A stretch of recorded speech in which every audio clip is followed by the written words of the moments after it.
नमस्कार, आदाब, सत श्री अकाल, राम राम दोस्तों। स्वागत है आपका अपने YouTube channel history by Vinod Kashyap के अंदर। दोस्तों, सबसे पहले तो आज मेरी आप लोगों से ये अपील रहेगी कि जितने भी बच्चे मेरे चैनल के साथ अभी नए जुड़े हैं उन बच्चों से एक रिक्वेस्ट रहेगी कि वो मेरे हिस्ट्री बाय विनोद कश्यप जो चैनल है उसे सब्सक्राइब कर लें और फिर उसके बाद बेल आइकन को भी दबा लें ताकि मेरे आने वाले न्यू वीडियोज़ के नोटिफिकेशन आपको मिलते रहें। दोस्तों, आज हम जिस टॉपिक के बारे में चर्चा करेंगे या आज हम जिस विषय के बारे में चर्चा करेंगे दोस्तों, वो विषय जो है आज थोड़ा हटके है। हालांकि मेरे चैनल का नाम हिस्ट्री बाय विनोद कश्यप है। जैसा कि आपको पता है कि केवल मैं हिस्ट्री के ही वीडियो नहीं डालता, मैथ के, ज्योग्राफी के, यहाँ तक कि मैंने आपको कल्चर के अनेक मैंने वीडियो डाले हैं जिसमें कुछ रीजनिंग के भी टॉपिक्स थे। आज हम सबसे इंपॉर्टेंट टॉपिक करने वाले हैं, कुछ सबसे इंपॉर्टेंट सब्जेक्ट करने वाले हैं जिस सब्जेक्ट का नाम है मनोविज्ञान। मनोविज्ञान अर्थात दोस्तों हम आज पहली बार मेरे इस चैनल के ऊपर साइकोलॉजी सब्जेक्ट का क्या करने वाले हैं, अध्ययन करने वाले हैं। याद रखिएगा दोस्तों, साइकोलॉजी। हाँ जी, आप अच्छी तरह बिल्कुल सही सुन रहे हैं, मैं साइको शब्द का ही इस्तेमाल कर रहा हूं, ठीक है ना। और इसी सब्जेक्ट को हम आज हमारे यूट्यूब चैनल पर पढ़ने वाले हैं।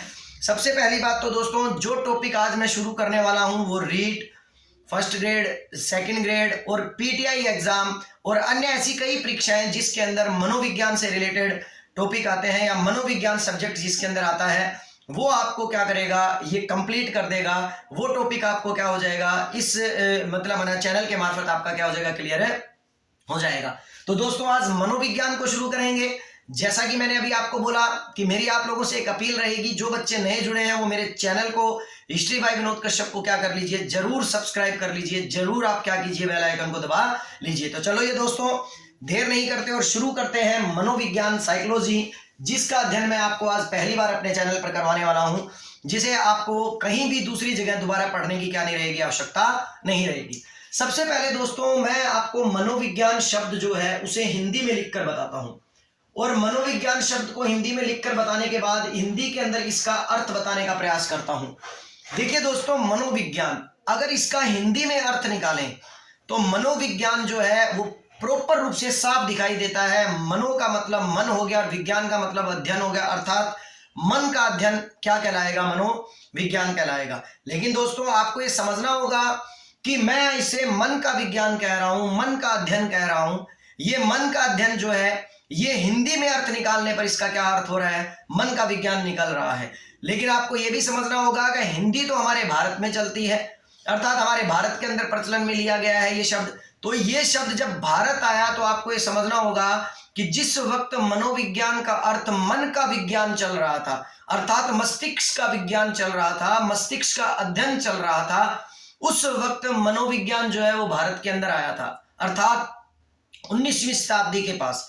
तो इसीलिए मैं दोस्तों आपको ये बताना चाहूंगा कि मनोविज्ञान शब्द का अर्थ हिंदी में मन का विज्ञान है। लेकिन दोस्तों आपको इस मनोविज्ञान शब्द के अलावा इसे इंग्लिश शब्द को भी पढ़ना जरूरी है, इंग्लिश शब्द को भी जानना जरूरी है। सबसे पहले दोस्तों हम इस सब्जेक्ट के बारे में बात कर रहे हैं तो आपको ये समझना होगा कि मनोविज्ञान अपने आप में स्टार्टिंग के अंदर ऐसा कोई सब्जेक्ट नहीं था, बल्कि एक सब्जेक्ट हुआ करता था जिसका नाम था दर्शन शास्त्र।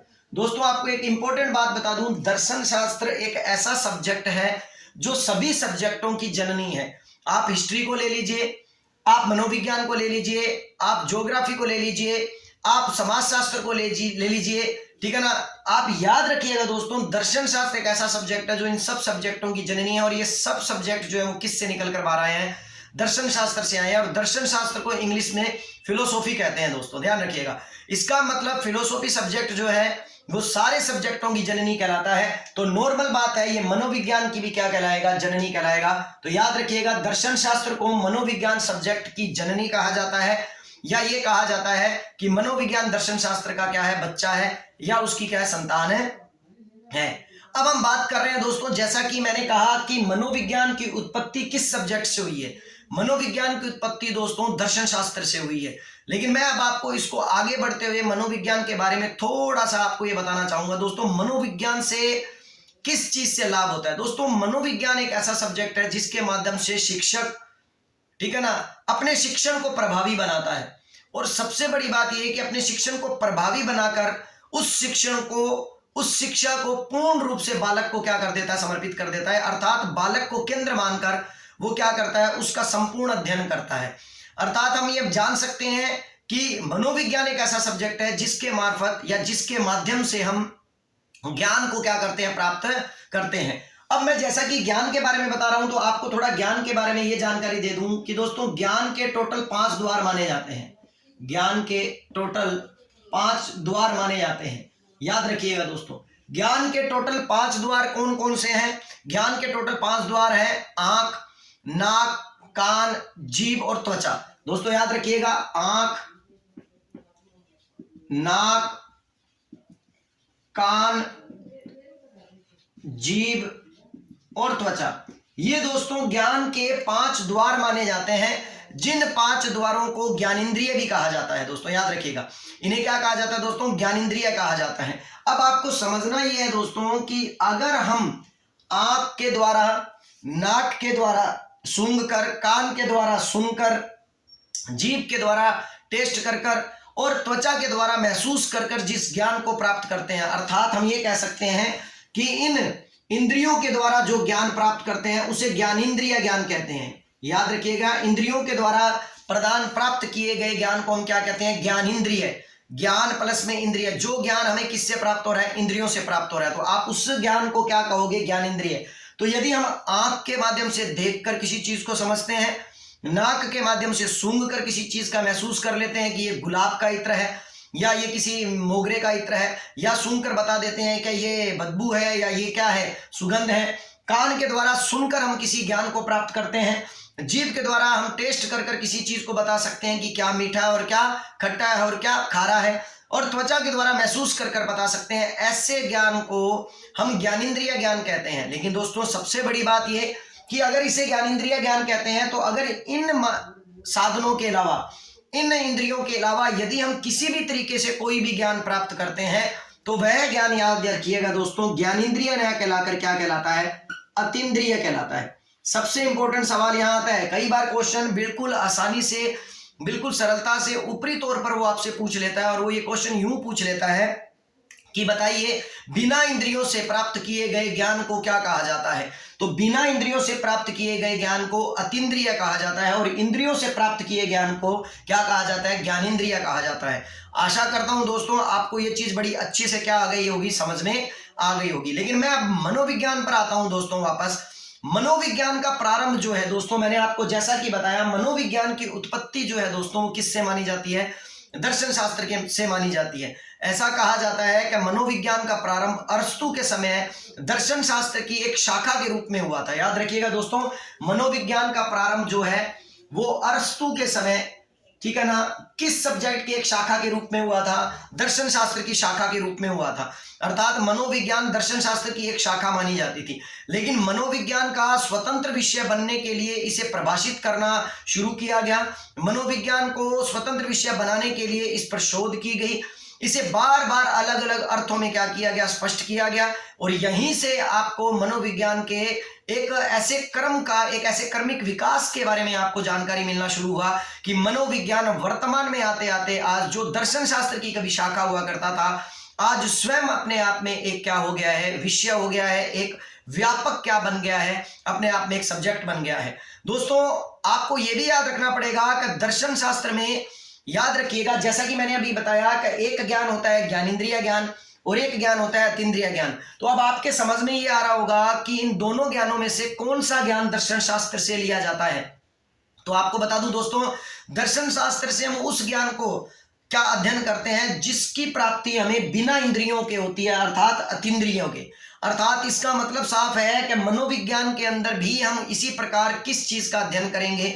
मनोविज्ञान के अंदर भी हम अतीन्द्रिय ज्ञान का क्या करेंगे? अध्ययन करेंगे। अर्थात याद रखिएगा दोस्तों, दर्शन शास्त्र किस ज्ञान का अध्ययन करता है? दर्शन शास्त्र बिना इंद्रियों के प्राप्त किए गए ज्ञान का क्या करता है? अध्ययन करता है। अर्थात जो बिना इंद्रियों के हमें क्या होता है? प्राप्त होता है। और एक चीज और याद रखिएगा दोस्तों, दर्शन शास्त्र जब बिना इंद्रियों के प्राप्त ज्ञान का अध्ययन करता है तो हमारे समझ में ये नहीं आ रहा कि हम किसके बारे में अध्ययन करते हैं। तो दोस्तों याद करिएगा, दर्शन शास्त्र के अंदर आत्मा परमात्मा और ब्रह्म का अध्ययन किया जाता है, इसका मतलब उसका सबसे बड़ा प्रभाव किस पर पड़ेगा? मनोविज्ञान पर पड़ेगा। अब जैसा कि मैं बोल रहा हूं आत्मा का अध्ययन दर्शन शास्त्र में किया जाता है, तो यहां से ही हमें मनोविज्ञान के अर्थ के बारे में क्या करना होगा? जानना होगा। मनोविज्ञान को क्या करना पड़ेगा? समझना पड़ेगा। तो दोस्तों मैं आपको एक छोटी सी, इसी क्रम में आगे चलते हुए एक छोटी सी बात बताना चाहूंगा कि यूनान में मनोविज्ञान का अध्ययन चल रहा था और इस मनोविज्ञान के क्षेत्र में सबसे पहला दर्शन शास्त्री जो आया था वो कौन था दोस्तों? अरस्तु।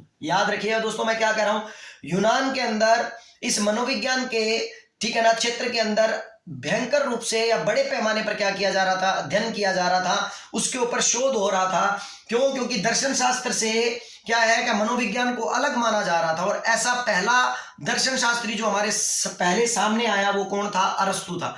दोस्तों अरस्तु जब हमारे सामने पहली बार दर्शन शास्त्री के रूप में उभर कर आया, जिसने मनोविज्ञान पर प्रकाश डाला, तो इसीलिए इस अरस्तु को एक मनोवैज्ञानिक केलकर ने क्या कहा? मनोविज्ञान का, अर्थात मनोविज्ञान का क्या माना? जनक माना। दोस्तों कई बार हम मनोविज्ञान को जब हम पढ़ते हैं तो मनोविज्ञान के जनकों को लेकर हमारे दिमाग के अंदर बड़े प्रश्न उत्पन्न होते हैं और हम कई बार उनको याद नहीं रख पाते हैं और हम अलग अलग जनकों के अंदर क्या हो जाते हैं? पजल हो जाते हैं। तो मैं आपको एक चीज बताना चाहूंगा दोस्तों, याद रखिएगा कि मनोविज्ञान का जनक अरस्तु को, याद रखिएगा दोस्तों, मनोविज्ञान का जनक अरस्तु को किसने कहा है? मनोविज्ञान का जनक अरस्तु को किसने कहा है दोस्तों? केलकर के द्वारा कहा गया। केलकर के द्वारा अरस्तु को मनोविज्ञान का जनक माना गया है। अब हम बात कर रहे हैं कि मनोविज्ञान का जनक तो अरस्तु है, लेकिन हम बात कर रहे हैं कि फिर आधुनिक मनोविज्ञान का जनक कौन है?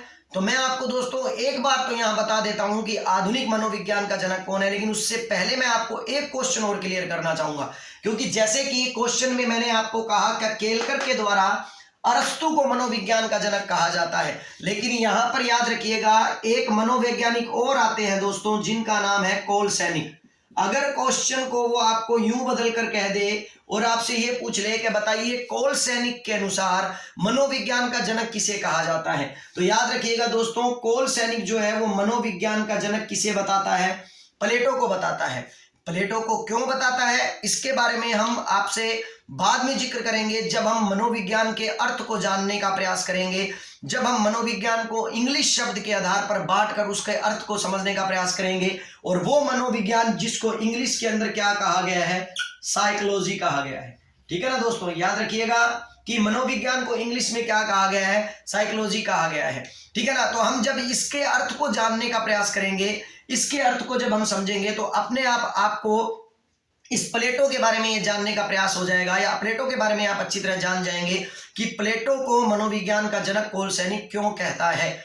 तो चलिए दोस्तों इन दोनों बातों को याद रखिएगा कि केलकर मनोविज्ञान का जनक अरस्तु को बताता है और कोलसैनिक जो है वो मनोविज्ञान का जनक किसे बताता है? प्लेटो को बताता है।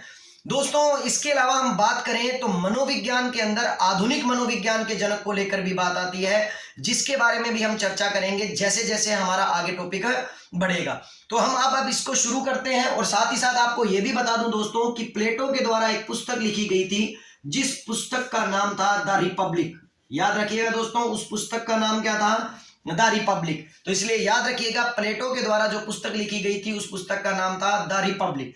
अब दोस्तों जैसा कि मैंने आपको बताया हम मनोविज्ञान को जानने का प्रयास कर रहे हैं, तो मनोविज्ञान को जानते हुए हम मनोविज्ञान के क्या है अंग्रेजी शब्द को जानने का प्रयास करेंगे, क्योंकि यूनान में जो भाषा चल रही थी उस भाषा के आधार पर हम साइकोलॉजी शब्द का क्या करेंगे? अर्थ निकालने का प्रयास करेंगे। लेकिन उससे पहले मैं आपको यह भी बता दूं दोस्तों जो साइकोलॉजी शब्द हम इस्तेमाल कर रहे हैं, ठीक है ना, जो कि मनोविज्ञान का इंग्लिश रूप है, या मनोविज्ञान को इंग्लिश में क्या कहा जाता है? साइकोलॉजी कहा जाता है। कई बार आपसे यही पूछ लिया जाता है कि इस साइकोलॉजी शब्द का सर्वप्रथम किस व्यक्ति के द्वारा प्रयोग किया गया, या किस व्यक्ति के द्वारा इस शब्द का पहली बार प्रयोग किया गया था। तो दोस्तों याद रखिएगा उस व्यक्ति का नाम था रुडोल्फ गोल्काय। ठीक है ना, रुडोल्फ गोल्काय, रुडोल्फ गोल्काय था दोस्तों कि कई जगह पर इसका नाम रुडोल्फ गोल्कल भी लिखा आ जाता है, मिल जाता है, लेकिन सही नाम रुडोल्फ गोल्काय ही है। याद रखिएगा गोल्काय के नाम से जाना जाता है, रुडोल्फ गोल्काय, जिसने 1590 के अंदर सबसे पहले मनोविज्ञान को साइकोलॉजी शब्द से क्या किया था, मतलब साइकोलॉजी शब्द का प्रयोग कर क्या किया था, उसको अर्थ को निकालने का प्रयास किया था, या ये कह सकते हैं साइकोलॉजी शब्द का सर्वप्रथम पहली बार उसने प्रयोग किया था। और उसने अपनी पुस्तक के अंदर इस शब्द का प्रयोग किया था जिसका नाम था साइकोलॉजिया, ठीक है ना। तो ये भी याद रखिएगा, उसकी प्रथम पुस्तक जो थी रुडोल्फ गोलकॉय की, उस पुस्तक का नाम साइकोलॉजिया था, जिसके अंदर उसने सबसे पहले साइकोलॉजी शब्द का क्या किया था, जिक्र किया था। अब देखिए दोस्तों, जब हम साइकोलॉजी शब्द को लिखते हैं इंग्लिश के अंदर, तो हम इस शब्द को लिखते समय इसके अर्थ को जानने का प्रयास करते हैं। यह भी याद रखिएगा दोस्तों कि साइकोलॉजी शब्द जो है ग्रीक या यूनानी भाषा में दो शब्दों से मिलकर बना है। याद रखिएगा दोस्तों, साइकोलॉजी शब्द जो है वो ग्रीक या यूनानी भाषा के दो शब्दों से मिलकर बना है। हम उन दोनों शब्दों के अर्थ को जानने का प्रयास करते हैं, उन दोनों शब्दों को जानने का प्रयास करते हैं, जिससे हमें इसका अर्थ क्या हो जाएगा, पता लग जाएगा। तो मैं आपको इन दोनों शब्दों के बारे में बताता हूं। एक शब्द है दोस्तों साइकी, इसको साइकी बोल देते हैं, इसको साइके बोल देते हैं, याद रखिएगा। और दूसरा शब्द है दोस्तों लोगस। दूसरा शब्द क्या है दोस्तों, लोगस, ठीक है ना। ये याद रखिएगा दोस्तों, लोगस जो शब्द है, ठीक है दोस्तों, और साइकी जो शब्द है, इन दोनों शब्दों से मिलकर क्या बना है, साइकोलॉजी बना है। अब ग्रीक और यूनानी भाषा के शब्दों से मिलकर बना है, इसलिए हमने इसके दोनों भागों को अलग अलग किया और दोनों भागों को अलग अलग कर इसका अर्थ निकालने का प्रयास किया।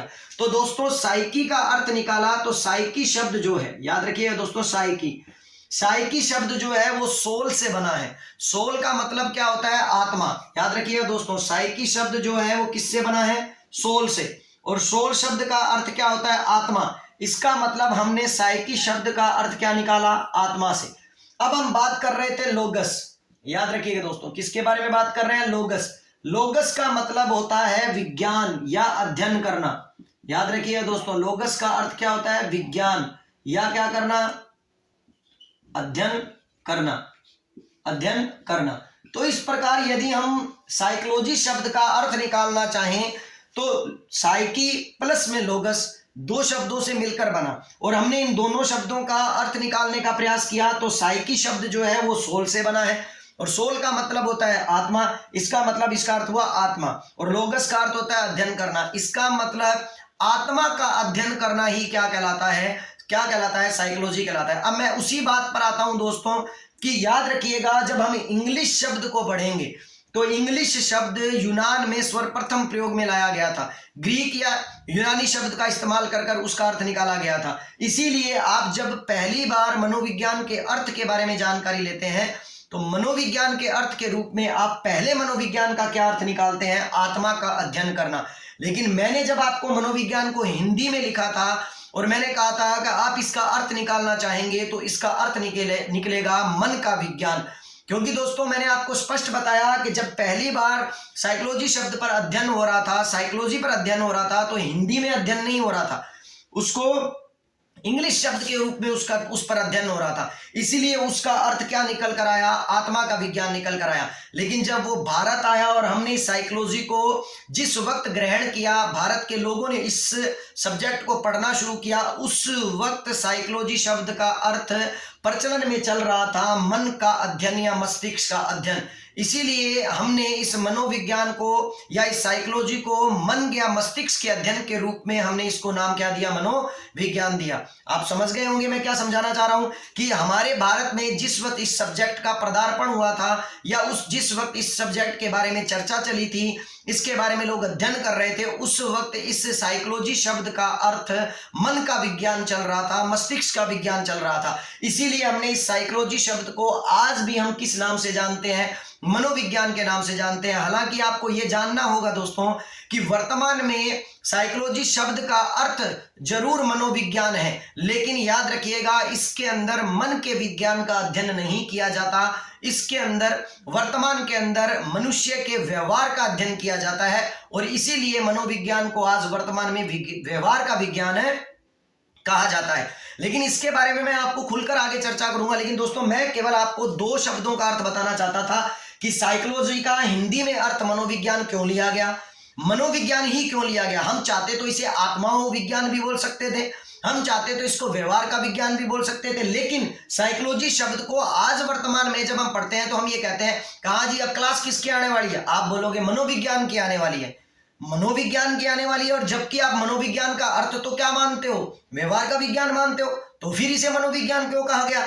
क्योंकि मैं यही समझाने का प्रयास कर रहा था कि जब भारत में ये शब्द आया, साइकोलॉजी शब्द आया, उस वक्त साइकोलॉजी शब्द की अवधारणा या साइकोलॉजी शब्द का अर्थ जो था वो क्या चल रहा था, मन का विज्ञान चल रहा था, मस्तिष्क का विज्ञान चल रहा था। और इसीलिए हमने इसे एक नाम दे दिया मनोविज्ञान। और वो नाम इतना प्रसिद्ध हुआ दोस्तों कि आज चाहे हम व्यवहार के अध्ययन करें, आज चाहे हम व्यवहार का अध्ययन करें, लेकिन उसके बावजूद भी हम इसे व्यवहार का विज्ञान नहीं कहते, कहते क्या है, केवल मनोविज्ञान कहते हैं। तो आशा करता हूं दोस्तों आपको इस बात के बारे में आपकी जानकारी जो है बिल्कुल सशक्त हो गई होगी, बिल्कुल मजबूत हो गई होगी। और इसी के चलते हम आगे की जानकारी लेना क्या करते हैं, शुरू करते हैं। अगर आप इसका स्क्रीनशॉट लेना चाहें तो बेशक दोस्तों आप इसका स्क्रीनशॉट ले सकते हैं। और मैं भी टाइमिंग देख लेता हूं कि किस तरह की टाइमिंग क्या है हमारे यहाँ, मतलब मेरे उसमें मोबाइल में क्या है चल रही है। चलिए दोस्तों आगे बात करेंगे हम इसके बाद इसी शब्द को आगे बढ़ाते हुए। दोस्तों आप याद रखिएगा, मनोविज्ञान को दर्शन शास्त्र से अलग करने का श्रेय जो है, याद रखिएगा मनोविज्ञान को दर्शन शास्त्र से, कई बार हमारे मन में सवाल उठ जाता है, मैं इसे साफ कर देता हूं कि सर अगर हम दर्शन शास्त्र की एक शाखा है मनोविज्ञान साइकोलॉजी, अगर दर्शन शास्त्र की शाखा है तो फिर इस आज वर्तमान में एक अलग सब्जेक्ट के रूप में उसे पढ़ा जा रहा है। तो सबसे बड़ा सवाल ये उठता है कि सर फिर आज वर्तमान में साइकोलॉजी को जब अलग पढ़ा जा रहा है तो साइकोलॉजी को दर्शन शास्त्र से किसने अलग किया, सवाल ये उठता है। तो आपको याद रखना पड़ेगा दोस्तों, साइकोलॉजी को मनोविज्ञान को दर्शन शास्त्र से अलग जिन्होंने किया ना, उन्हीं लोगों को याद रखिएगा दोस्तों संरचनावादी कहा जाता है। ये याद रखिएगा दोस्तों, उन्हीं लोगों को क्या कहा जाता है, संरचनावादी कहा जाता है। इसके बारे में भी मैं आए एक पूरा वीडियो बनाने वाला हूं दोस्तों, जिसको आप अच्छी तरह देखेंगे, अच्छी तरह पढ़ेंगे तो उसको आपको क्या हो जाएगा, समझ में आ जाएगा। चलिए दोस्तों, अब इसे संरचनावादियों ने दर्शन शास्त्र से साइकोलॉजी को क्या किया था, अलग किया था। तो एक सवाल ये उठता है कि बताइए साइकोलॉजी को दर्शन शास्त्र से अलग किसने किया, क्योंकि हमने हर बार हमने शुरू में ये पढ़ा कि साइकोलॉजी जो है वो दर्शन शास्त्र क्या है, एक शाखा है, और दर्शन शास्त्र की शाखा है तो मान के चलिए कि उस शाखा को किसी ने तो अलग किया होगा, दर्शन शास्त्र से निकला है, दर्शन शास्त्र साइकोलॉजी की जननी है, तो इसका मतलब अलग करने वाला कोई ना तो कोई होगा। और जो लोग हैं उन्हें क्या कहा जाता है, संरचनावादी कहा जाता है। इसके बारे में भी मैं दोस्तों आप याद रखिएगा, ये साइकोलॉजी में आपको ट्रिक के बेस पर करवाने वाला हूं। आपको मनोविज्ञान की एक एक परिभाषा जो है मैं ट्रिक के माध्यम से करवाऊंगा। ट्रिक का मतलब ये नहीं है कि मुझे कोई ट्रिक देनी पड़ेगी, बल्कि आप किसी भी परिभाषा को देखोगे तो देखकर तुरंत बता दोगे कि ये परिभाषा किसने दी है। मैं इस तरह की आपको भयंकर ट्रिकें बताने वाला हूं।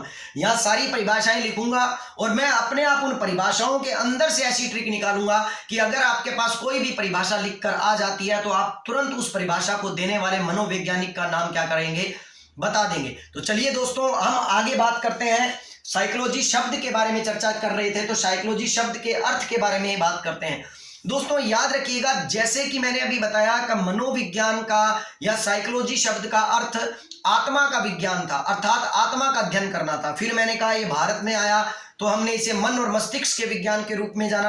आप इसे चाहे एक बार कैसे भी याद कर लीजिए, लेकिन ये याद रखिएगा दोस्तों कि मनोविज्ञान का जो ये अर्थ बदल रहा है, कभी आत्मा का विज्ञान कह रहे हैं हम कभी इसे मन या मस्तिष्क का विज्ञान कह रहे हैं, और फिर वर्तमान में हम इसे व्यवहार का विज्ञान कह रहे हैं। तो आपको समझना होगा दोस्तों कि इस प्रकार का जो इसका अर्थ बार बार बदल रहा है, इसी को मनोविज्ञान का अर्थ परिवर्तन कहते हैं। याद रखिएगा दोस्तों, ठीक है ना। अगर क्वेश्चन ये आ जाए कि मनोविज्ञान का अर्थ परिवर्तन क्या है, तो मनोविज्ञान का अर्थ परिवर्तन ये है कि जैसे जैसे मनोविज्ञान का अर्थ बदलता गया, पहले वो आत्मा का विज्ञान कहलाया, फिर वो मन व मस्तिष्क का विज्ञान कहलाया, उसके बाद वो चेतना का विज्ञान कहलाया, और उसके बाद वर्तमान में वो व्यवहार का विज्ञान कहलाया। इन्हीं बातों से इसका जैसे जैसे अर्थ बदलता गया, हमने इस घटना को मनोविज्ञान के अर्थ परिवर्तन की घटना कहना शुरू कर दिया। तो चलिए दोस्तों अब हम मनोविज्ञान का ये अर्थ परिवर्तन पढ़ते हैं और इस अर्थ परिवर्तन का क्रम पढ़ते हैं कि मनोविज्ञान के ये इस अर्थ परिवर्तन का क्या क्रम था कि साइकोलॉजी शब्द को पहली बार किस तरह स्वीकार किया गया, साइकोलॉजी शब्द को किस तरह पहली बार क्या किया गया, ग्रहण किया गया। तो चलिए दोस्तों, हम अर्थ परिवर्तन और कर्म के बारे में क्या करते हैं, जानकारी लेते हैं। बीच में मैं आपको एक चीज और बता दूं दोस्तों, कि जो लोग मेरे वीडियो से अभी अभी जुड़े हैं या जिन लोगों ने मेरे वीडियो को अभी अभी आगे से देखना शुरू किया है, तो मैं आपको बता दूं दोस्तों कि मेरे चैनल का नाम हिस्ट्री बाय विनोद कश्यप है। मैं मेरे चैनल पर हिस्ट्री, कल्चर और अन्य कई सब्जेक्टों के बारे में क्या करता हूं, जानकारी देता हूं। तो जिन लोगों ने, मेरे बच्चों ने, जिन्होंने मेरे चैनल को सब्सक्राइब नहीं किया है हिस्ट्री बाय विनोद कश्यप को, वो सब्सक्राइब कर लें और मेरे जितने भी वीडियोस जो नए आने वाले हैं उनके नोटिफिकेशन प्राप्त करने के लिए बेल आइकन को क्या कर लें, दबा लें। तो चलिए दोस्तों, हम सबसे पहले, ठीक है ना, साइकोलॉजी के अर्थ परिवर्तन के क्रम को जानते हैं। और क्रम के अंदर सबसे पहले हम पढ़ते हैं साइकोलॉजी शब्द का अर्थ, जिस अर्थ का नाम था आत्मा का विज्ञान, अर्थात आत्मा का अध्ययन करना। जैसा कि मैंने आपको साइकोलॉजी शब्द का क्या निकाल कर बताया था, अर्थ निकाल कर बताया था कि साइकी प्लस में लोगस या साइके प्लस में लोगस, साइकी और लोगस दो शब्दों से मिलकर बना है, ठीक है दोस्तों। और इसीलिए हम इसे आत्मा का विज्ञान कहा जाता है। और जैसा कि मैंने आपको बताया था, इस विज्ञान को सबसे पहले किस शताब्दी में कहना शुरू किया, 16वीं शताब्दी में कहना शुरू किया।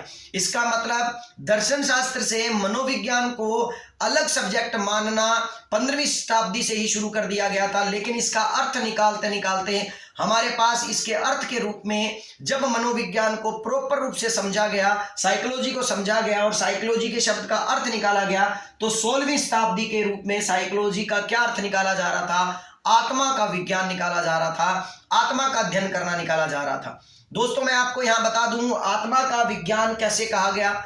जिस वक्त दर्शन शास्त्र के ऊपर अध्ययन चल रहा था और साइकोलॉजी को उससे अलग निकालने का प्रयास किया जा रहा था, या उसका अर्थ अलग, क्या है, अलग सब्जेक्ट के रूप में उसका अर्थ निकाला जा रहा था, तो एक मीटिंग बैठी और इस मीटिंग के अंदर बहुत से लोग आए। और उस मीटिंग के अंदर बहुत से लोगों के अंदर कुछ लोग आए जिनमें एक नाम था डेकार्टे का, और एक नाम था अरस्तु का, और एक नाम था प्लेटो का। जैसा कि मैंने आपको शुरू में बताया कि किस तरह अरस्तु को मनोविज्ञान का जनक कहा जाता है और किस तरह कोलसैनिक के द्वारा प्लेटो को भी मनोविज्ञान का जनक कहा जाता है। तो आपको एक बात तो समझ में आनी चाहिए कि मनोविज्ञान का जो पहला अर्थ है, अर्थात आत्मा का विज्ञान, उस आत्मा के विज्ञान का अर्थ देने वाले दो लोग तो कंफर्म होंगे। एक कौन होगा, प्लेटो होगा, जिसे भी मनोविज्ञान का जनक कहा गया। एक अरस्तु होगा, जिसे भी मनोविज्ञान का क्या कहा गया, जनक कहा गया। तो दोस्तों, अब मैं आपको जैसा कि बता रहा हूं कि वहां पर दर्शन शास्त्र के लोग आए थे, दर्शन शास्त्र के विषय को जानने वाले लोग आए थे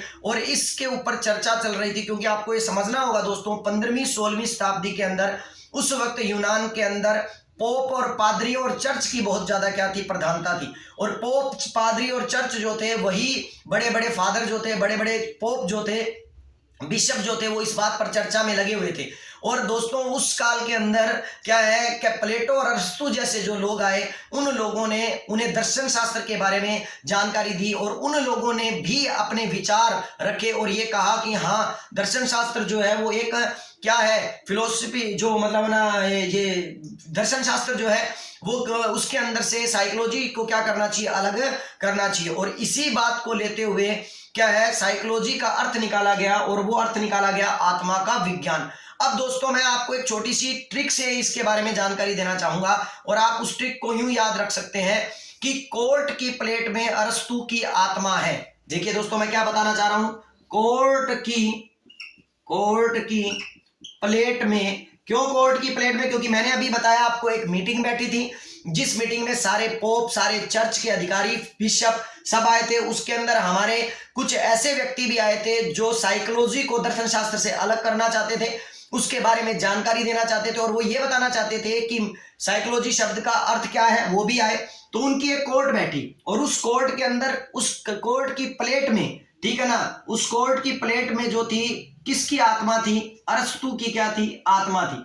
अब इस लाइन को यदि आप याद कर लें, इस लाइन को थोड़ा सा दबाव डाल लें, तो आपको सारी चीजें याद हो जाएंगी कि आत्मा का मतलब समझ में आ जाएगा कि मनोविज्ञान को आत्मा का विज्ञान किसने कहा है। मनोविज्ञान को आत्मा का विज्ञान कोर्ट ने कहा है। कोर्ट का मतलब क्या बन गया, डेकार्टे, ठीक है ना, कोर्ट डेकार्टे। प्लेट का मतलब क्या बन गया, प्लेटो। और अरस्तु का मतलब तो आप समझ ही गए क्या बन गया, अरस्तु बन गया। इसका मतलब ये था डेकार्टो ने आत्मा के अर्थ को स्पष्ट करते हुए, प्लेटो ने आत्मा के अर्थ को स्पष्ट करते हुए, अरस्तु ने आत्मा के अर्थ को स्पष्ट करते हुए, मनोविज्ञान के अर्थ को स्पष्ट करते हुए किससे जोड़ा? आत्मा के अर्थ से जोड़ा। कि यदि आप साइकोलॉजी का अध्ययन कर रहे हो, इसका मतलब आप किसका अध्ययन कर रहे हो? आत्मा का अध्ययन कर रहे हो। और उस वक्त इन लोगों की बात को स्वीकार कर लिया गया और 16वीं शताब्दी के अंदर साइकोलॉजी शब्द का अर्थ निकल कर आया आत्मा का विज्ञान। अर्थात 16वीं शताब्दी के अंदर आत्मा के विज्ञान के अर्थ को मान्यता प्रदान कर दी गई। और अब जो था साइकोलॉजी के अंतर्गत अब किसका अध्ययन किया जाने वाला था? आत्मा के विज्ञान का अध्ययन किया जाने वाला था। लेकिन सवाल ये उठता है दोस्तों कि आत्मा क्या है? क्या आत्मा को देखा जा सकता है? क्या आत्मा का कोई स्वरूप है? आत्मा छोटी है, बड़ी है? आत्मा कहाँ निवास करती है? और आप आत्मा का अध्ययन किस प्रकार कर पाओगे? सबसे बड़ी बात है, न आत्मा को देखा जा सकता है, न आत्मा का स्वरूप हमें पता है, न हमें यह पता है कि आत्मा कहाँ निवास करती है, और न हमें यह पता है कि आत्मा का अध्ययन कैसे किया जा सकता है। इसका अर्थ साफ था कि साइकोलॉजी का जो ये अर्थ है ये ज्यादा समय तक टिकने वाला नहीं है। अर्थात इस साइकोलॉजी के इस अर्थ को ऐसे बहुत से विद्वान आएंगे जो इस अर्थ को नकारेंगे, और इस अर्थ को नकारने के लिए एक मीटिंग बिठाई गई 17वीं शताब्दी के अंदर। तो इसका मतलब ये हुआ दोस्तों कि आत्मा का विज्ञान का अर्थ जो है वो केवल और केवल किस शताब्दी में चला? 6वीं शताब्दी में। तो इसलिए याद रखिएगा दोस्तों, आत्मा का विज्ञान साइकोलॉजी का पहली बार अर्थ निकला था, और पहली बार जो ये अर्थ निकला था, ये अर्थ कब निकला था? 16वीं शताब्दी में निकला था। इसको देने वाले दो जनक थे, एक जनक जो कोल सैनिक के अनुसार है, ठीक है ना, एक कैबर के अनुसार है। तो याद रखिएगा कोल सैनिक के अनुसार प्लेटो जनक था और दूसरा जनक अरस्तु था। तो दो लोग तो ये हो ही गए, और इन दोनों ने कोर्ट में खड़े होकर ये कहा था कि साइकोलॉजी जो है वो क्या है? आत्मा का विज्ञान है। तो एक कौन हो गया? डेकार्टे हो गया। तो याद रखिएगा दोस्तों, पहला अर्थ आत्मा का विज्ञान कौन से समय तक माना गया? 16वीं शताब्दी में माना गया। अब हुआ ये कि 16वीं शताब्दी के बाद कुछ विद्वान खड़े हुए, उन्होंने इस ओर शोध करना शुरू किया। तो उन लोगों ने ये कहा कि हमें आपसे चर्चा करनी है। जिन लोगों ने मीटिंग कर जिन लोगों ने साइकोलॉजी के शब्द का अर्थ आत्मा का विज्ञान बताया था, यूनान में फिर दोबारा एक बैठक हुई। उस बैठक के अंदर ऊपर 3 कुर्सियां लगा दी गई। जिन 3 कुर्सियों पर कौन बैठे थे? डेकार्टा, प्लेटो और अरस्तु। इन तीनों को ऊपर बिठा दिया गया और उसके नीचे सामने कई विद्वानों का झुंड लग गया। और ये बात है दोस्तों 17वीं शताब्दी की। अब उन विद्वानों के द्वारा उनसे सामने यह प्रश्न किया गया कि डेकार्टे, प्लेटो एंड अरस्तु, आप लोग ये कहते हो कि साइकोलॉजी जो है वो आत्मा का विज्ञान है, अर्थात आत्मा का अध्ययन करना है। चलिए हम आपकी बात मान लेते हैं कि साइकोलॉजी आत्मा का अध्ययन करना है, लेकिन हम आपसे एक बात पूछेंगे कि आप ये बताइए कि हम आत्मा का अध्ययन करें कैसे? अब इस बात को लेकर जब उन्होंने इनसे सवाल किया तो तीनों लोग बिल्कुल चुप बैठे थे। साथ ही साथ वहां पर नीचे कुर्सी पर जो लोग बैठे थे उन लोगों ने कहा कि साथ में हमें यह भी जवाब दीजिए कि किस तरह उसका अध्ययन करेंगे, और आत्मा दिखाई कैसे देती है, आत्मा दिखती कैसे है, उसका स्वरूप कैसा है देखने में, ताकि हम उसका अध्ययन करने में क्या हो? सक्षम हो। और साथ ही साथ ये भी बताइए कि एक मानव शरीर में आत्मा कहाँ निवास करती है। जब ये बात सामने आई तो ये बात सामने लाने वाला व्यक्ति कौन था? इटली का एक पादरी था दोस्तों। इटली का एक बड़ा चर्च का एक पादरी हुआ करता था जिसका नाम था पंपोलोजी या पेम्पोलोजी, जिसको क्या है नाम से जाना जाता है। पोम्पोलोजी जो था, पोम्पोनोजी ने कहा, और उनके सामने जब शब्द डाले, उनके सामने जब उस आत्मा के अर्थ के बारे में जानकारी लेना चाहिए तो तीनों लोग बिल्कुल चुप बैठे थे, डेकार्टे, अरस्तु और प्लेटो। तो उन्हें लगा कि शायद हमारी गलती है और शायद यही बात है जिसके कारण साइकोलॉजी का अर्थ आत्मा का विज्ञान नहीं होना चाहिए। तो पोम्पोनोजी ने अपने तर्क को रखते हुए वहां पर यह कहा कि आप याद रखिएगा साइकोलॉजी जो है वो आत्मा का अध्ययन नहीं है, आत्मा का विज्ञान नहीं है, बल्कि मन और मस्तिष्क का क्या है? विज्ञान है। अर्थात मन और मस्तिष्क का क्या है? अध्ययन है। अब सवाल यह था कि मन और मस्तिष्क के अध्ययन को लेकर कुछ लोग खड़े हुए जो नीचे की तरफ कुर्सी पर बैठे थे। अब उन लोगों को, जब उन लोगों ने ऊपर बैठे कुर्सी के 3 लोगों की धज्जियां उड़ा दी थी, उनके नियम की धज्जियां उड़ा दी थी, उसके साइकोलॉजी के अर्थ को क्या कर दिया था? मतलब है ना, उन्होंने नकार दिया था, आत्मा के विज्ञान को, आत्मा के अध्ययन को नकार दिया था। तो 17वीं शताब्दी के अंदर वो लोग आकर उन ऊंची कुर्सियों पर बैठ गए जिन कुर्सियों पर कभी डेकार्ट, प्लेटो और अरस्तु बैठे थे। अर्थात इसका मतलब मन और मस्तिष्क के विज्ञान का अर्थ, अर्थात साइकोलॉजी का अर्थ मन और मस्तिष्क का विज्ञान किस शताब्दी में देखने को मिला? 17वीं शताब्दी में देखने को मिला। और 17वीं शताब्दी में ये अर्थ देने वाले कौन कौन से मनोवैज्ञानिक थे? जिसमें मैंने अभी आपको बताया इटली का एक पादरी था जिसका नाम क्या था? मैंने जैसा कि पहले ही आपको बता दिया दोस्तों, 16वीं, 17वीं, 15वीं शताब्दी में पोप, पादरी, चर्च, इनका बहुत बड़ा प्रभाव था। और यही रीजन है जिसके कारण आप कई बार सुनते हो कि कोपरनिकस क्रांति, आपने सुना होगा कोपरनिकस ने जब ये बात बोली थी, ठीक है ना, किनको? ईसाई धर्म के लोगों को, कि भाई सूर्य जो है वो एक जगह स्थिर रहता है और उसके चारों ओर बाकी ग्रह क्या करते हैं? चक्कर निकालते हैं। तो ऐसी स्थिति में उससे पहले ईसाई धर्म के लोग बाइबल के अंदर भी और अन्य चीजों के अंदर भी ये जानकारी देते थे कि ऐसा नहीं होता है, सूर्य चारों ग्रहों के क्या करता है? चक्कर निकालता है। सूर्य इधर से इधर घूम कर आता है, क्योंकि जब सूर्य पूर्व में क्या होता था? उदय होता था और पश्चिम में जाता था, तो उनका मानना था सूर्य चक्कर लगाता है। और इसीलिए देखिए आप, उनका इतना अधिक प्रभाव था कि उन्होंने कोपरनिकस के सिद्धांत को नहीं माना और साथ ही साथ कोपरनिकस को क्या दे दी? सजाए मौत दे दी। इसका मतलब आप समझ सकते हो उस काल में इन लोगों का बड़ा अधिक प्रभाव था। और यही रीजन था जिसके कारण इटली का एक पादरी इनके सामने आकर खड़ा हो गया जिसका नाम था पोम्पोनोजी। और पोम्पोनोजी ने यह कहा कि मानव के द्वारा साइकोलॉजी के शब्द का अर्थ जो है वो क्या निकालना चाहिए? मन या मस्तिष्क का विज्ञान का अर्थ निकालना चाहिए। इस पोम्पोनोजी के साथ दूसरी सीट पर बैठने वाला जो व्यक्ति था उसका नाम था बर्कली, और तीसरी सीट के ऊपर बैठने वाला जो व्यक्ति था वो कौन था? होब्स। याद रखिएगा, जॉन लॉक और होब्स। जॉन लॉक याद रख लीजिएगा, होब्स भी याद रख लीजिएगा। जॉन लॉक जो था, उस जॉन लॉक ने तीसरी कुर्सी पकड़ी, बर्कली ने सेकंड कुर्सी पकड़ी और पहले नंबर की कुर्सी पोम्पोनोजी ने पकड़ी। और अब क्या था? प्लेटो, अरस्तु, डिकार्टो की अवधारणा समाप्त हो चुकी थी। इसका मतलब आप ये समझ सकते हो कि उनको भी क्या कर दिया गया था? साइड में कर दिया गया था। और उनकी जगह ग्रहण कर ली थी किन्होंने? पोम्पोनोजी ने, बर्कली ने और जॉन लॉक ने।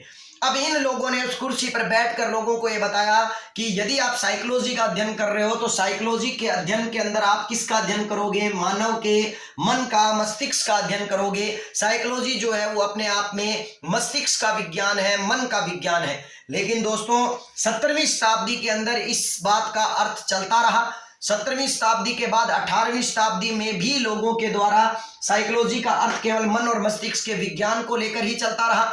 लेकिन इस दौरान 17वीं के बाद 18वीं और 18वीं के बाद 19वीं शताब्दी में फिर कुछ लोग उभर कर सामने आए जिनको ये लगने लगा कि मन और मस्तिष्क का विज्ञान किस तरह अध्ययन किया जा सकता है। इनके सामने भी वही सवाल उत्पन्न होने लगे।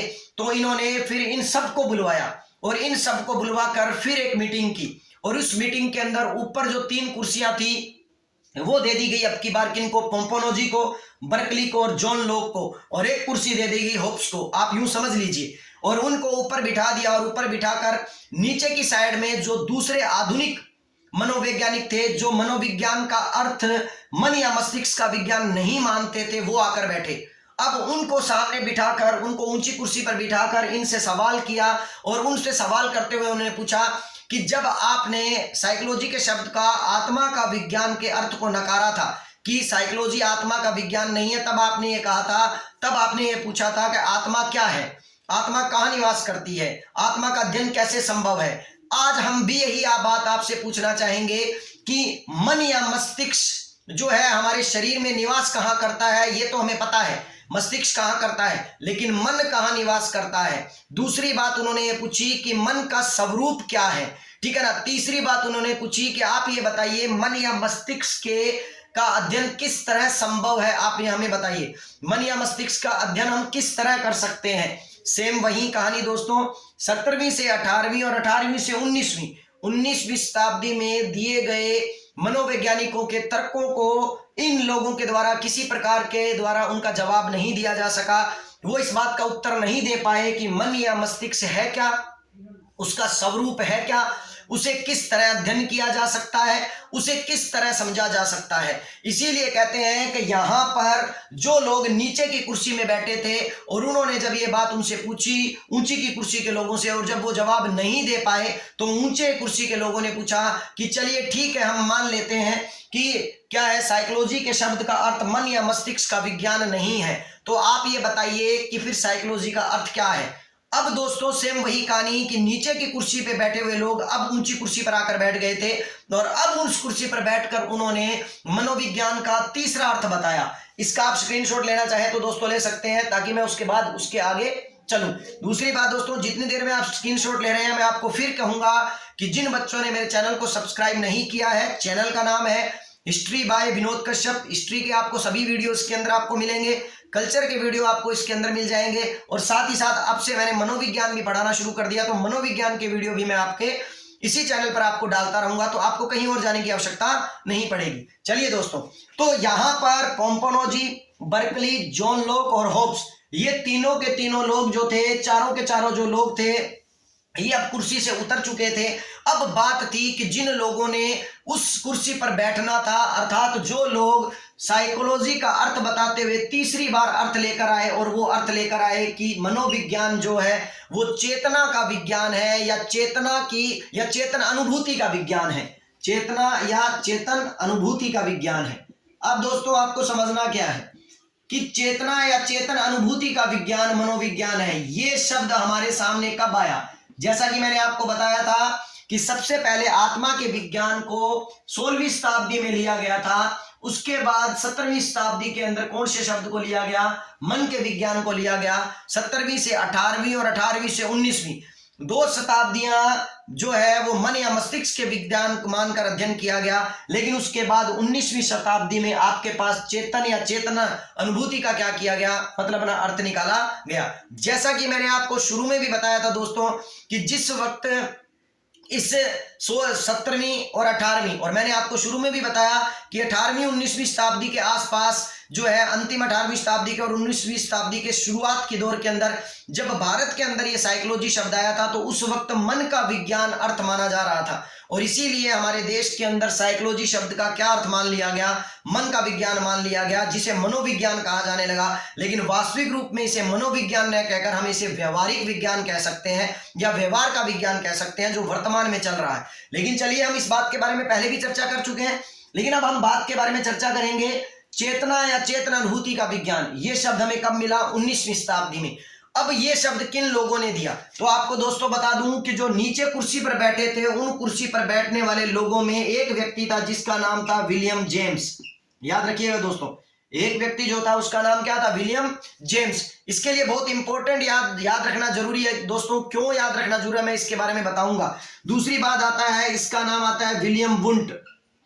विलियम वुंट, ठीक है ना। जेम्स सल्ली, दोस्तों याद रखिएगा, जेम्स सल्ली, ठीक है, ये नाम भी आता है। इसके अलावा कुछ और नाम भी है, जैसे कि और नामों में लूं तो एक नाम आता है टिचनर और एक नाम आता है वाइब्स। याद रखिएगा दोस्तों, एक नाम आता है क्या? टिचनर, और एक नाम आता है वाइब्स। वाइब्स ही है दोस्तों, याद रखिएगा। कुछ और अगर कहीं जगह लिखा हुआ है तो आप चेक कर सकते हैं, इसका नाम वाइब्स ही है, ठीक है ना।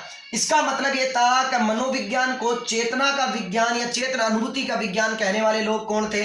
विलियम जेम्स, टिचनर, जेम्स सल्ली, ठीक है ना, विलियम वुंट, और सबसे बड़ा व्यक्ति कौन? वाइब्स। तो ये 5 लोग जो थे अब ऊंची कुर्सी पर आकर बैठ चुके थे, और कुर्सियों की संख्या भी क्या हो गई थी दोस्तों? ज्यादा, कि पहले 3 थी, फिर 3 से 4 हुई, और अब देखिए दोस्तों 1 2 3 4 और एक कितनी हो गई? 5।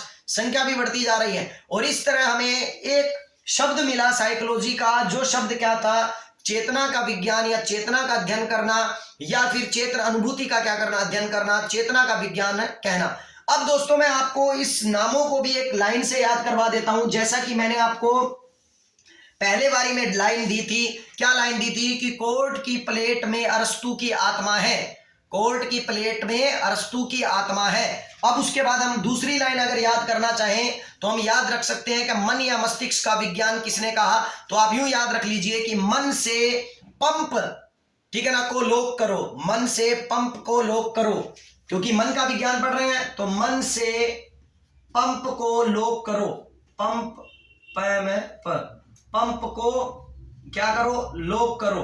तो आप देखिए, जब आप इस तरह इनको नाम को ले लेते हैं तो आपके इस लाइन से ये बन जाता है कि साइकोलॉजी शब्द का अर्थ मन का विज्ञान है, और मन का विज्ञान कहने वाले लोग कौन कौन से थे? पंप से बना पोम्पोनोजी, ठीक है ना, लोक से बना जोन लोक, और करो से बना कौन, बर्कली, ठीक है ना, बर्कली, करो से क्या बना, करली, ठीक है ना, तो बर्कली। तो याद रखिएगा 3 लोग जो है इंपॉर्टेंट है।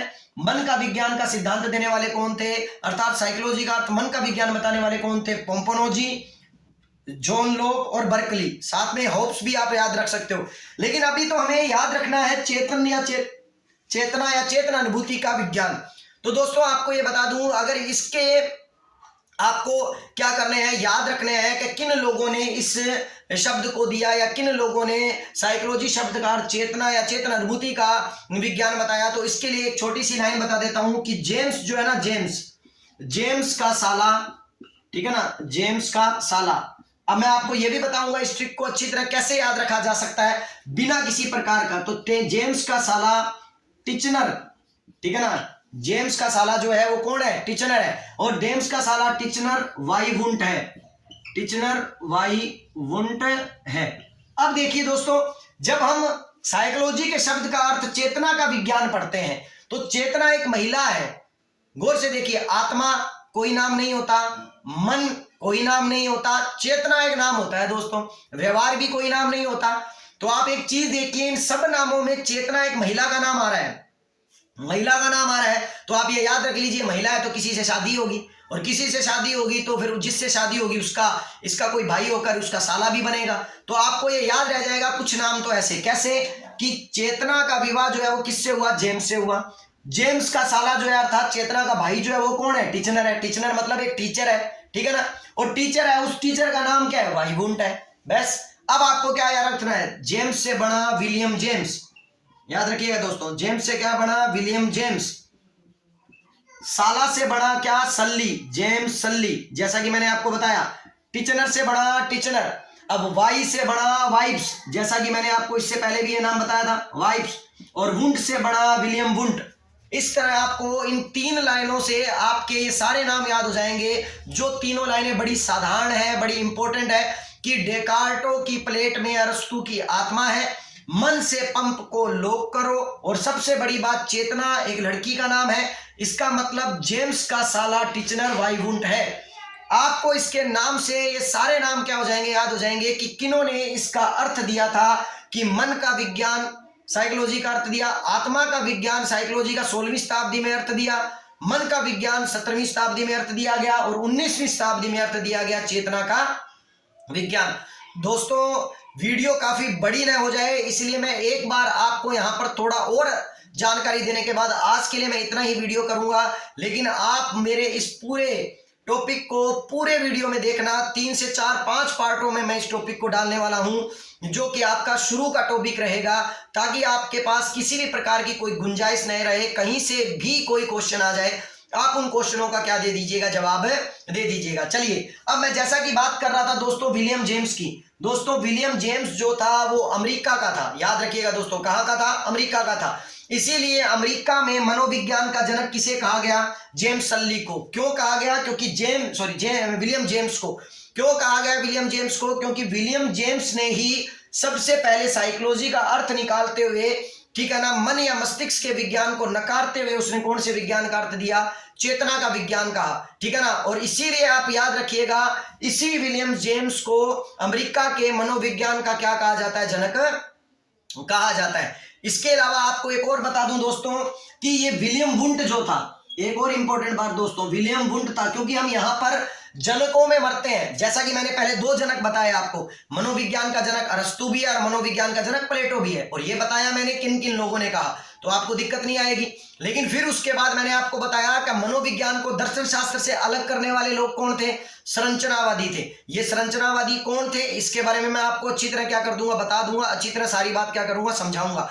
लेकिन आपको यह समझाना चाहूंगा कि इन लोगों ने चेतना का विज्ञान या चेतन अनुभूति का विज्ञान देने के लिए इन लोगों ने काफी प्रयोग किए, जिनमें सबसे पहले विलियम वुंट ने क्या किया, सन 1879 में, याद रखिएगा विलियम वुंट ने सन 1879 के अंदर विलियम वुंट ने जर्मनी के अंदर, जर्मनी का एक क्षेत्र था, जर्मनी का एक शहर था दोस्तों, जिसका नाम था लिप्जिंग, याद रखिएगा दोस्तों, जर्मनी का एक शहर था जिसका नाम था लिप्जिंग।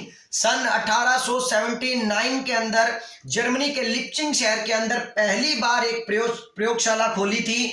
किसने खोली थी? वुंट ने। वुंट मतलब विलियम वुंट ने। ये सबसे अंत में लिखा हुआ है, इसलिए याद रखिएगा। इसी के द्वारा प्रयोगशाला क्या की गई थी? खोली गई थी, जो जर्मनी में पहली प्रयोगशाला थी।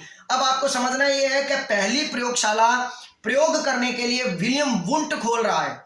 प्रयोग करने के लिए पूरे विश्व की पहली प्रयोगशाला जो है जर्मनी के लिप्जिंग शहर के अंदर विलियम वुंट खोल रहा है। इसीलिए प्रयोगात्मक मनोविज्ञान का जनक आप किसे कहेंगे? विलियम वुंट को कहेंगे। साधारण अर्थ है दोस्तों, जिसने प्रयोगशाला खोली है वही तो व्यक्ति प्रयोग करेगा, और वही व्यक्ति प्रयोग करेगा तो आप प्रयोगात्मक मनोविज्ञान का जनक किसे कहेंगे? उसे ही तो कहेंगे। और प्रयोगशाला विश्व में पहले नंबर पर किसने खोली थी? विलियम वुंट ने खोली थी। इसलिए आपको याद रखना पड़ेगा, प्रयोगात्मक मनोविज्ञान का जनक किसे कहा गया है? विलियम वुंट को कहा गया है। मैं आपको एक भी जनक नहीं छोड़ने वाला, सारे जनक आपको बता दूंगा कि इनको किन किन चीजों का जनक कहां कहां का कहा गया है। जैसा कि मैंने आपको बताया कि विलियम जेम्स को अमेरिका कहा था, और अमेरिका के अंदर सबसे पहले इसने साइकोलॉजी शब्द का अर्थ निकाला, इसीलिए इसे अमेरिका के मनोविज्ञान का क्या कहा गया? जनक कहा गया। चलिए दोस्तों, इसी के साथ मैं आपको यह भी बता दूं कि विलियम जेम्स ने ही अमेरिका के अंदर दूसरी प्रयोगशाला खोली थी। क्यों मैं इसे जनक बता रहा हूं मनोविज्ञान का? दूसरा जनक क्यों बता रहा हूं? अमेरिका में जनक क्यों बता रहा हूं? क्योंकि पहली प्रयोगशाला खोली थी विलियम वुंट ने 1879 के अंदर, 1879 इन जर्मनी, ठीक है ना, जो एक शहर था जिसका नाम था लिप्जिंग। तो याद रखिएगा। और विलियम जेम्स ने अमेरिका में खोली दूसरी प्रयोगशाला मैसाचुसेट्स, ठीक है ना, मैसाचुसेट्स नाम का एक क्षेत्र था दोस्तों, जिस क्षेत्र के अंदर उनके द्वारा 1890 में खोली गई थी। पहली प्रयोगशाला 1879 में, और विलियम जेम्स ने 1890 में दूसरी प्रयोगशाला खोली थी। और कहां खोली थी? अमेरिका के मैसाचुसेट्स नामक क्षेत्र के अंदर क्या की थी? उनके द्वारा यह प्रयोगशाला खोली गई थी। इसलिए आपको यह भी समझना होगा दोस्तों कि ये दो लोग क्या है? चेतना के विज्ञान के अर्थ को देते हुए बड़े ही इंपॉर्टेंट हो गए, और बड़े ही क्या बन गए, मतलब हमारा इंपॉर्टेंट मनोविज्ञानिकों के रूप में निखर कर सामने आए। यहां पर आपको एक और प्रयोगशाला के बारे में आपको बता देता हूं कि इन लोगों से सीख लेकर ही भारत में भी पहली प्रयोगशाला कलकत्ता के अंदर नरेंद्र नाथ सेन के द्वारा 1916 में खोली गई थी। याद रखिएगा दोस्तों, 1916 के अंदर कलकत्ता में नरेंद्र नाथ सेन के द्वारा, नरेंद्र नाथ सेन जो कलकत्ता के अंदर थे, कलकत्ता विश्वविद्यालय के अंदर इनके द्वारा, नरेंद्र नाथ सेन के द्वारा भारत की पहली प्रयोगशाला खोली गई थी। और आपको यह भी बता दूं दोस्तों कि भारत की पहली प्रयोगशाला क्या है? जो कलकत्ता विश्वविद्यालय के अंदर खोली गई, ठीक है ना, जो भारत की पहली थी वो 1916 में खोली गई थी। याद रखिएगा, कब खोली गई थी दोस्तों? 1916 में। दूसरी बात दोस्तों, यहां भी आप याद रख लीजिएगा कि जर्मनी के लिप्जिंग शहर के अंदर जो प्रयोगशाला जर्मनी के कॉलेज के अंदर खोली गई थी, उसे वर्तमान में कार्ल मार्क्स विश्वविद्यालय के नाम से क्या किया जाता है? जाना जाता है। तो याद रखिएगा दोस्तों, कार्ल मार्क्स विश्वविद्यालय वर्तमान में उसका नाम है। और भारत के अंदर दूसरी प्रयोगशाला जो है वो यूपी के इलाहाबाद में 1954 में खोली गई। यह भी याद रखिएगा, यूपी के इलाहाबाद के क्षेत्र के अंदर 1954 में यूपी की पहली प्रयोगशाला जो है वो इलाहाबाद में 1954 में क्या की गई थी? खोली गई थी। और भारत की फर्स्ट प्रयोगशाला जो है वो किसके द्वारा खोली गई थी? कलकत्ता में नरेंद्र नाथ सेन के द्वारा क्या की गई थी? खोली गई थी। आशा करता हूं दोस्तों मेरे इस वीडियो में दी जाने वाली जानकारियां आप लोगों को अच्छी लगी होंगी। अभी ये पूरे का पूरा मैटर पड़ा है, हम चेतना की अनुभूति का विज्ञान के बारे में सेकंड वीडियो के अंदर यहीं से स्टार्ट करेंगे। हम पीछे का अध्ययन करते हुए आगे के अध्ययन की तरफ चलेंगे। मैं आपको परिभाषाओं को भी समझाऊंगा कि किस तरह मनोविज्ञान की देने वाली परिभाषाएं जो है वो हम कैसे याद करें। इन सब के सब चीजों को मैं मेरे इसी YouTube चैनल पर समझाने वाला हूं, जिस YouTube चैनल का नाम है हिस्ट्री बाय विनोद कश्यप। तो आशा करूंगा दोस्तों आप इस चैनल को सब्सक्राइब कर लेंगे, और साथ ही साथ इस चैनल को क्या कर लेंगे? बेल आइकन को भी दबा लेंगे। और हम मिलते हैं दोस्तों अपने नेक्स्ट वीडियो में, और नेक्स्ट वीडियो में हम चर्चा करने वाले हैं चेतना के विज्ञान के बाद, और चेतना के बारे में कि चेतना क्या है, और मनुष्य की शरीर पर इस चेतना का क्या प्रभाव पड़ता है, और किस तरह इसका क्या किया जाता है, मतलब अध्ययन किया जाता है। तो धन्यवाद दोस्तों, और आप लोगों से उम्मीद रहेगी कि मेरे इस वीडियो को आप ज़्यादा से ज़्यादा लाइक करेंगे, ज़्यादा से ज़्यादा शेयर करेंगे। धन्यवाद, नमस्कार।